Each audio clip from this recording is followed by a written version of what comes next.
Hello साथियों, स्वागत है आप सभी का एक बार अपने YouTube परिवार एग्जाम इन्फो विद सूरज में। आज मैं आप लोगों के सामने एक बुरी खबर लेकर के आया हूं, खास तौर पे जो बिहार के स्टूडेंट है, जो टीचिंग एग्जाम्स के क्या कर रहे हैं, प्रिपरेशन कर रहे हैं, तो उनके सामने एक सुनहरा अवसर आया था, जिसमें मैंने 2-3 दिन पहले ही वीडियो बनाया था, जिसमें आप लोगों ने काफी ज्यादा रिस्पॉन्स दिया।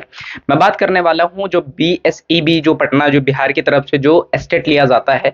अब जो एस्टेट डेट अनाउंस किया गया था, जो 11 सितंबर से लेकर के 19 सितंबर तक, अब वो एस्टेट का एग्जाम जो है वो पोस्टपोन कर दिया गया है। कारण क्या बताया गया है BSEB की तरफ से कि टेक्निकल इशू के कारण यहाँ पर कहीं ना कहीं इसका जो एग्जाम का कैंसिल करना क्या हो गया, जरूरी हो गया साथियों। तो ये किसके लिए होता है अमूमन एग्जाम, मैंने पूरा डिटेल में बता रखा है। खास तौर पे जो एस्टेट लिया जाता है, ये किसके लिए लिया जाता है, आप सभी को पता है कि जो बिहार में जो BPSC 4.0 या 4.0 की जो वैकेंसी आने वाली है, खास तौर पे जिसका डेट भी क्या हो चुका है, फिक्स हो चुका है। कब की बात कर रहे हैं, दिसंबर में। तो उसमें उस एग्जाम में बैठने से पहले आपको क्या करना पड़ता है, एस्टेट के 2 लेवल देने पड़ते हैं, 2 एग्जाम देने पड़ते हैं, जिसमें खास तौर पे आपको पेपर 1 और पेपर 2 होता है। इसके ऊपर मैंने आप लोगों को बता रखा है कि अगर बिहार में अगर आप 9 से लेकर के 10th के जूनियर TGT के बारे में बात करते हैं, यानी कि ट्रेन ग्रेजुएट टीचर बनना चाहते हैं, तो आपको क्या करना पड़ेगा,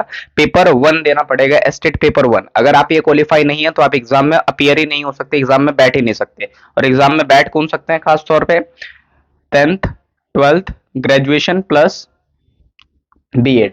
लेकिन जो पेपर 2 है, जो खास तौर पे 11th 12th, जिसको हम लोग क्या बोलते हैं साथियों, PGT बोलते हैं, पोस्ट ग्रेजुएट टीचर, ये कौन कर सकते हैं, 10th प्लस 12th की डिग्री आपके पास होनी चाहिए, plus graduation plus post graduation plus B.Ed आपके पास होना जरूरी है। और मैं आपको एक चीज क्लियर कर देना चाहता हूं, जो आप लोगों के कमेंट भी आए थे उस वीडियो में कि सर क्या अपियरिंग वाले को मौका मिलता है, तो यहाँ पर बिल्कुल भी नहीं। जो अपियरिंग वाले होते हैं उनको मौका नहीं दिया जाता है। क्यों नहीं दिया जाता साथियों, क्योंकि यहाँ पर क्या किया जाता है, आपसे पूरा का पूरा डिग्री मांगा जाता है। तो ये चीज का आपको क्या करना है, ध्यान में रखना है। यहाँ पर जो BLED होते हैं, DLED वाले हैं, JBT वाले, वो एस्टेट नहीं दे सकते। उनको क्या करना पड़ेगा, सबसे पहले B.Ed करना पड़ेगा, उसके बाद उनको पेपर 1 देना पड़ेगा और पेपर 2 देना पड़ेगा। अगर आप इन दोनों में क्या हो जाते हैं, पास हो जाते हैं, तो आने वाली जो वैकेंसी है, जो BPSC 4.0, उसमें आप लोग क्या कर सकते हैं, फॉर्म अप्लाई कर सकते हैं।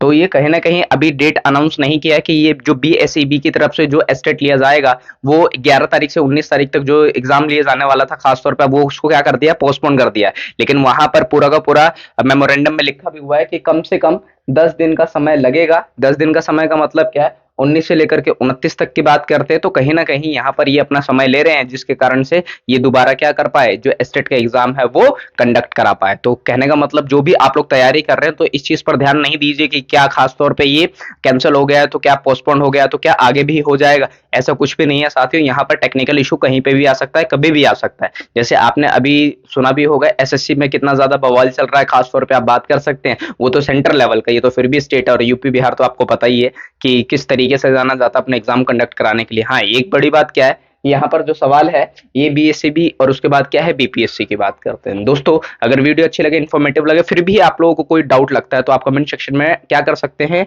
कमेंट करके अपने सवाल को पूछ